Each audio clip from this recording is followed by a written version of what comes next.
আসসালামু আলাইকুম। আসলে বাস্তব একটা ঘটনা উপস্থাপন করার জন্য আপনাদের মাঝে আমি আসলাম এই ভিডিওটা নিয়া। তো স্বৈরাচারী সরকার যখন দেশে ছিল ওই টাইমে আসলে হিন্দুদের দাপট কতটা ছিল, হিন্দুরা কিভাবে মুসলিমদের সাথে অত্যাচার করতো, মুসলিমদের অত্যাচার করতো, এই জিনিসটা দেখানোর জন্যই বাস আসলাম। তো ভিডিওটা প্রথমে দেখেন, তারপর আমি একটু কথা বলবো। যে ভিডিওটা আমি উপস্থাপন করার জন্য নিয়ে আসলাম ওই ভিডিওটা প্রথমে দেখেন।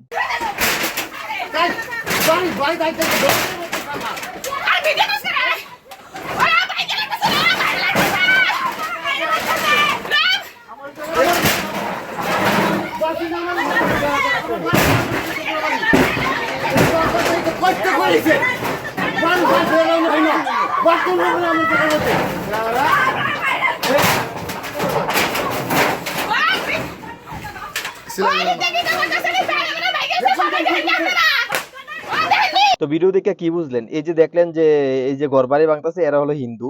এটা আমার নিজ এলাকার ঘটনা। আমার এক পাড়া প্রতিবেশী চাচাতো ভাই লাগে। এই হিন্দুগুলা আইসা বাড়িতে মহিলা মানুষ ছিল, পুরুষ মানুষ নাই একজনও। মহিলা মানুষ থাকা অবস্থায় ওরা আইসা লাঠি লুঠি নিয়ে আইসা ঘরবাড়ি ভাঙা শুরু করছে। ভিডিওর মাধ্যমে তো দেখলেন। তো এইভাবে ওইটা ছিল যখন স্বৈরাচারী সরকারের পতন করছে, পতন ঘটার কিছুদিন আগে। এলাকার মেম্বারও হিন্দুর সাপোর্ট নিছে। আবার ওই যে হিন্দুগুলা এটা হচ্ছে গাঁজাখুর, গাঞ্জা খায় সবসময়।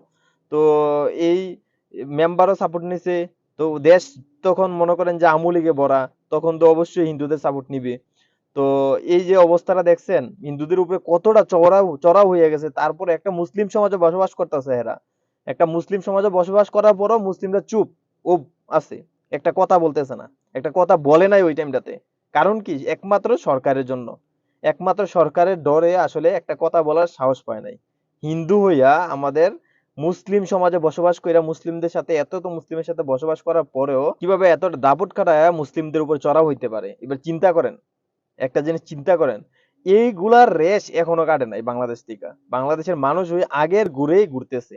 ঠিক আছে?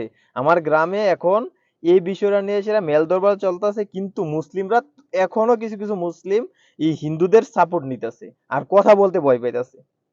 চিন্তা করছেন অন্যায় কতটা চলতেছে, কতটা অন্যায় চলতেছে, তারপরও মানুষ কি ঠিক মতো কথা বলতেছে না, আগের মতো এখনো ভয় পাইতেছে।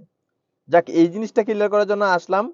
ভয় পাবেন না ভাই, যতদিন ভয় পাবেন, বাঁচলে বাঁচার মতো বাঁচবেন, একদিন বাঁচবেন। আর মরলে মাইরা লাগ। বিড়ালের মতো বাঁচার থেকে বাঘের মতো একদিন বাঁচা, সিংহর মতো একদিন বাঁচা অনেক ভালো। ঠিক আছে? তো এই জিনিসটা উপস্থাপন করার জন্য আমি আসলাম। তো ভয় পাওয়ার কিছুই নাই ভাই। যেটা লিগেল হক হালালির কথা বলবেন, আমরা আগেও বলছি, সরকার থাকাকালীন সময়েও বলছি, এখনো ইনশাল্লাহ বইলা যাই, বলবো ইনশাল্লাহ।